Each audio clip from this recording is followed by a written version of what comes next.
ప్రజలకు ఒక strong message పోవాల్సిన అవసరం ఉన్నది. ఎందుకంటే రాజకీయాలకు వస్తే పక్కవ పెట్టి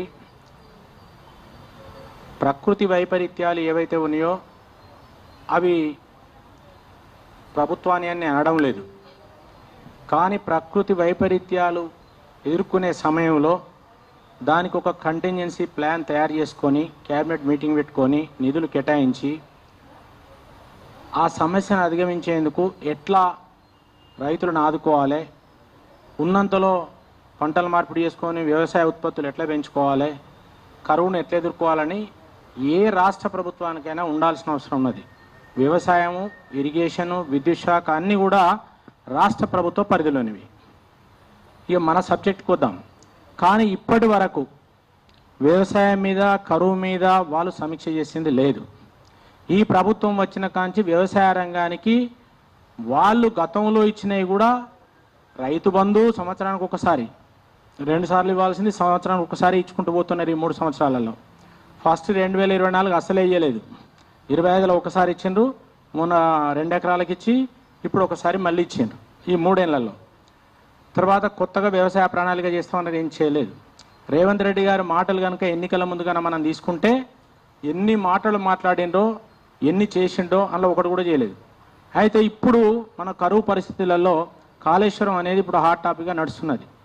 కానీ కాళేశ్వరం విషయం వచ్చినప్పుడు మేము దాంట్లో పోవడం లేదు. కాళేశ్వరం ప్రాజెక్టు వయబిలిటీ కాదా, టెక్నికల్ ప్రాబ్లమ్స్ ఉన్నాయా లేవో, అవినీతి జరిగిందా లేదా అనే విషయాలు అనేక సార్లు మాట్లాడుకున్నాం, అనేక సార్లు పత్రికల్లో వచ్చినా అదొక సబ్జెక్ట్, అది పక్కకు పోయింది.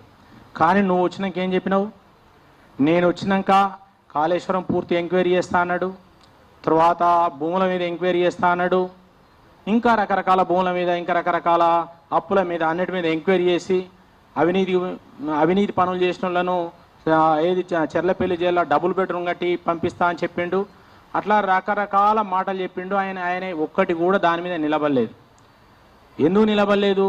ఇవాళ మేము అక్కడ 2023 లాస్ట్ ఎన్నికల ముందు ఎప్పుడైతే మేడిగడ్డగాడ కుంగిందో దాని మీద మేము తర్వాత సిబిఐకి ఇవ్వంటే సిబిఐకి మీ సిబిఐ మీద నమ్మకం లేదన్నాడు. 2 సంవత్సరాల తర్వాత మళ్ళీ సిబిఐకి ఇచ్చేసింది. ఆ తర్వాత ఇవాళ మనం నీళ్ళు ఎత్తిపోసే విషయం మాట్లాడినప్పుడు మళ్ళీ ఎన్డీఎస్ఏ మాట్లాడుతున్నాడు. మరి ఎన్డీఎస్ఏనే మొత్తం చేసినాక కేంద్ర ప్రభుత్వ సంస్థలు, మరి ఇక్కడ సిబిఐ చేసిన తర్వాత నీ యొక్క పోలీసు యంత్రాంగం ఎందుకు, నీ యొక్క ఇరిగేషన్ శాఖ ఎందుకు, నీ ఇరిగేషన్ మంత్రి ఎందుకు, ఇరిగేషన్ ఇంజనీర్లు ఎందుకు? మూసుకొని పెట్టుకో మొత్తం. కాబట్టి ఇవాళ మీరు ఏదైతే కాళేశ్వరంలో మనం కుంటలు చెరువులలో నీళ్ళు అయిపోతాయి, నీళ్ళు అయిపోతే ఏం చేస్తాం? ముందు పంట వేస్తాం, వరి పొట్టకొచ్చో లేకపోతే ఈయనకనో నీళ్ళు అయిపోతాయి. ఆ తూము కిందికి ఉన్న నీళ్ళను మనం కాలువ తీసి తూము దగ్గర తీసుకొచ్చుకొని తిప్పలబడి గూడేసుకొని లాస్ట్కో తడివారించుకొని పండించుకుంటాం. ఎందుకు? ఆ రైతు ఆవేదన ఒక్క దొయ్య కూడా కష్టపడి పండించుకొని ఇంత తిండి గింజలు సంపాదించుకోవాలని చూస్తాం. ఒక రాష్ట్ర ముఖ్యమంత్రికి ఎంత బాధ్యత ఉండాలి?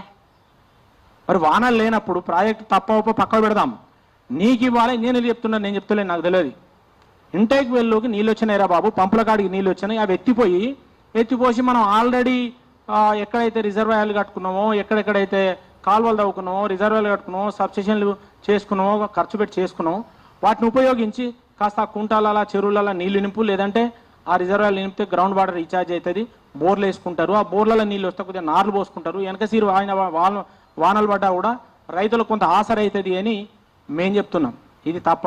ఇది చెప్తే ఒక్కొక్కరికి మెదడు లేదు, తొక్కుకుంటా పోతాం, తొక్కి పారేస్తాం, జైలు పంపుతాం, ఈ జైలు పంపుతాం, ఆ జైలు పంపుతాం, ఇంజనీర్లను అవమానపరచడం, ఇది ఒక ముఖ్యమంత్రి లక్షణం అని అడుగుతాను. ఇది ఎంత అహంకారం అని చెప్తున్నా. ఇవాళ మీరు ఏం చేస్తారో మాకు తెలుసు. కానీ మీరు అహంకారంతో ప్రతిపక్షాలు మాట్లాడితే తిడతారు, ఇంజనీర్లు మాట్లాడితే తిడతావు.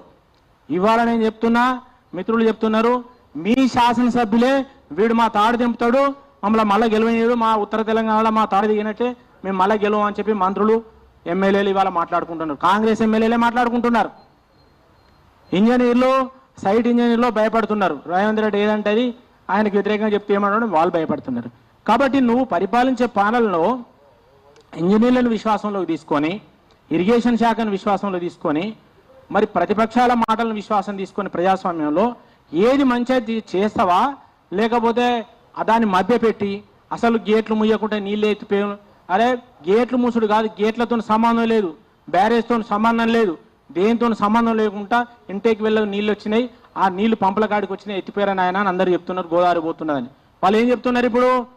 వాళ్ళు ప్రతిసారి ఈ ఒకటి మాట్లాడుతున్నారు అందరు కూడా, అక్కడ కిందనట భద్రాచలం కొట్టుకపోతాడ, 400 ఊళ్ళు కొట్టుకపోతాడ. నీకేమైనా బుద్ధి జ్ఞానం ఉంటే నేను చెప్తున్నా, అరే ఆడ ఆపేదే 10-11 టీఎంసీల నీళ్ళు అని ఆపలేము. ఇప్పుడు 250 టీఎంసీలో పోయిన రోజు గోదావరి కూడా కొట్టుకపోలేదు. ఒకవేళ నిజంగా ఆపినా కూడా 7 టీఎంసీలు ఒక్కసారి పోతే గోదావరి మీదకి వెళ్ళి ఎక్కి అవన్నీ కొట్టుకపోతాయా? ఏమన్నా ఉందా? మాట్లాడే విధానం ఉందా నీ దగ్గర? అసలు నీకేమైనా అసలు కనీసం నీళ్ళ మీద కానీ గోదావరి మీద కానీ అవగాహన ఉందా? ఇప్పటివరకు ఏదైనా ఒక ప్రాజెక్ట్ కట్టినావా నువ్వు? ప్రాణహిత నుంచి నీళ్లు తెస్తా అంటివి, ఇది పనికి రాదు, రిజర్వాయర్లు ఊలిపోయినాయి, నేనే ఆంచి తెస్తా అంటే అది ఇప్పటికే ఇంకా ఏం మొదలు పెట్టకపోతుంది. గోదావరి ఇప్పటివరకు నువ్వు ఏం చేసినావని. కాబట్టి ఇవాళ కట్టుకున్న రిజర్వాయర్లు మనం నింపుకుంటే, కాస్త చెరువులు గుంటలు నింపుకుంటే నీళ్ళు వస్తాయని రైతులు ఇవాళ మేము టీవీలలో మాట్లాడుతుంటే, రైతుల యొక్క ఇంటర్వ్యూలు వాళ్ళు తీసుకుంటుంటే 100% రైతులు ఇవాళ నీళ్ళు ఎత్తిపోయాలంటున్నారు. అయితే ఇవాళ నేను మొన్న మా వరంగల్ ఎలక్ట్రికల్ ఇంజనీర్ని అడిగిన, నార్థన్ పవర్ డిస్ట్రిబ్యూషన్ కంపెనీ పెద్దలు, వారికి కూడా తెలిసి ఉంటుంది. నేను ఎందుకు ఎత్తిపోతలేడా, మరి ఏంది ప్రాబ్లం, మీ మోటార్లు ఏమైనా ప్రాబ్లం ఉన్నాయి, ఆడేమన్నాయి అడిగితే అన్ని రన్నింగ్లు ఉన్నాయి, అన్ని బాగున్నాయి సార్, కాకపోతే 22,000 కోట్లు మాకు ఇవ్వాలి, అందులో 4,000 కోట్లు ప్రభుత్వం నుంచి ఈ సబ్సిడీ మీద వచ్చే అమౌంట్ ఏది పేదలకు ఇచ్చే సబ్సిడీ ఛార్జెస్ ఇవ్వాలి, తర్వాత 18,000 కోట్లు లిఫ్ట్ ఆయన వచ్చిన కానీ ఇప్పటి వరకు ఆ లిఫ్ట్ చేసిన అక్కడక్కడ దేవాదులు కానీ మీదే చేసినా కూడా ఇప్పటి వరకు పైసలు వేయలేదని వాళ్ళు చెప్తున్నారు. ఆ కరెంటు బిల్లుల భయానికి ఎత్తిపోతలేడని వాళ్ళు అంటున్నారు. వాళ్ళ దేవాదులు నడుస్తున్నాయి, కొన్ని పంపులు 10కో 6 నడుస్తున్నాయి. మొన్న మా సీఎన్ అడిగితే చెప్తున్నాడు, కొంత చెర్లలో నింపుతున్నారు వాళ్ళు, దానివల్ల కొంత నీళ్ళు వస్తున్నాయి. ఇవాళ దేవాదుల మనం బ్యారేజ్ కింద కట్టుకోకముందు కూడా మనం దేవాదులు ఎత్తిపోసినాం. ఎట్లా ఎత్తిపోసినాం ఇప్పుడు కూడా అట్నే ఎత్తిపోయాలని కూడా చెప్పినాం. రాజేందర్ గారు అదే చెప్పినాం, మేము అదే చెప్పినాం, టీవీలలో అదే మాట్లాడుతున్నాం. అరే ఎత్తిపోయి ఉన్న నీళ్ళు దగ్గరకు వచ్చిన నీళ్ళు ఎత్తిపోయి అంటే దానికి ఉల్టా దబాయించి ఆయన కాబేదారులందరూ మమ్మల్ని పిచ్చోళ్ళని చేసి మీకు అవగాహన లేదు అది లేదని మాట్లాడుతున్నారు. మేమేమంటున్నామంటే ఇవాళ నీళ్లు వృధా పోతున్నాయి. ఇప్పటికే 15 రోజుల నుంచి మీరు నీళ్ళు వదిలిపెట్టిండ్రు, ఆ నీళ్ళన్నీ గోదావరిలో కలిసిపోతున్నాయి. ఇవాళ ఆ గోదావరిలో కలిసిపోవడమే కాకుండా ఇవాళ మీకు గోదావరిలో నీళ్ళు ఇప్పుడు గోదావరికి ప్రాణహిత 4 రోజులు గ్యాప్ ఉంటుందని ఇంజనీర్లు చెప్తున్నారు. కాబట్టి గోదావరిలో నీళ్ళు వచ్చే లోపు ప్రాణహితలో వచ్చే నీళ్ళు కనుక ఎత్తిపోసుకునేది ఉంటే ఇవాళ చాలా మటుకు మనకు ఉత్తర తెలంగాణలో ఉపయోగం ఉంటుందని చెప్పినా కూడా రేవంత్ రెడ్డి ఇష్టం ఉన్నట్టు మాట్లాడడం ఏదైతే చేస్తున్నాడో దాని మీద ఖచ్చితంగా ఈసారి రాజకీయాలకు అతీతంగా మనందరం కూడా మరి ప్రజలను చైతన్యం చేసి ఈరోజు ప్రభుత్వం మీద ఒత్తిడి తీసుకురావాల్సిన అవసరం ఉన్నది.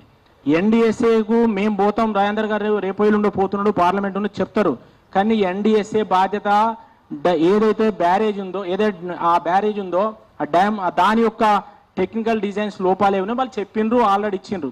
ఇచ్చిన దాన్ని కూడా పబ్లిక్ డొమైన్లో పెట్టలే, వాళ్ళు దాచుకున్నారు.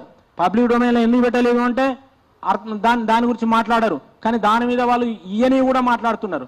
అరే సుందిల్లా కానీ అన్నారం కానీ మీరు కనీసం ఇంజనీర్లు చెప్తున్నారు, మీరు ఆ ఇంటేక్ లెవెల్ వరకు నీళ్లు పోయండి, నీళ్లు పోతే వెంటనే పంపులు స్టార్ట్ అయ్యి ఎత్తిపోస్తారు, నీళ్ళు వస్తాయని చెప్తే కూడా అవి కూడా పోతాయి, అవి కూడా ఫెయిల్ అయినాయి. అవి ఫెయిల్ కాకముందే ఫెయిల్ అయినాయని చెప్తారు వాళ్ళు, అవి ఫెయిల్ కాకముందే ఫెయిల్ అయినాయని చెప్తాను. సరే అక్కడ ఇక్కడ బొంగలు ఉంటాయి, న్యాచురల్గా ఉంటాయి, పూడుస్తుంటారు, అవి ఫెయిల్ కాకముందు ఇవి ఫెయిల్ అయినాయని చెప్తున్నారు. అంటే ఈ రకంగా ఒక ప్రాజెక్టు మీద ఇన్ని అసత్యాలు మాట్లాడుకుంటూ ఇవాళ నీళ్ళు ఎత్తిపోసే పరిస్థితి ఉన్నా కూడా మీరు కరెంటు బిల్లు భయపడుతున్నారా, ఇసుక అమ్ముకోవడం ఇబ్బంది అవుతుందని భయపడుతున్నారా, లేకపోతే ప్రెస్టేజ్కి పోయి రైతులు ఏంటన్న వాళ్ళే తెలంగాణ పోరాడి నుండి అయితే తెలంగాణ కొరకు పనిచేసిన కృషి చేసిన తెలంగాణ ఉద్యోగులు కానీ తెలంగాణ ఇంజనీర్ల కష్టం నీకు తెలిసేది, నీకు ఆ కష్టం తెలియదు, నీకు ఏది తెలియదు. తెలంగాణ ఉద్యోగం ఏది నడిచినన్ని రోజులు కూడా నువ్వు తెలంగాణ వ్యతిరేక శక్తుల చేతిలో ఉండి చేసినావు. కాబట్టి ఇవాళ అందుకే మేము చెప్తున్నాం, అన్ని వర్గాలను అవమానపరుస్తున్నావు కాబట్టి ఆ శిక్ష నీకు తప్పదు. ఇప్పటికైనా ఈ యుద్ధ ప్రాతిపదికన ఆ ఉన్న నీళ్ళను ఓడిచిపెట్టి ఎత్తిపోసే ప్రయత్నం చేయాలని భారతీయ జనతా పార్టీ పక్షాన మేము డిమాండ్ చేస్తున్నాం.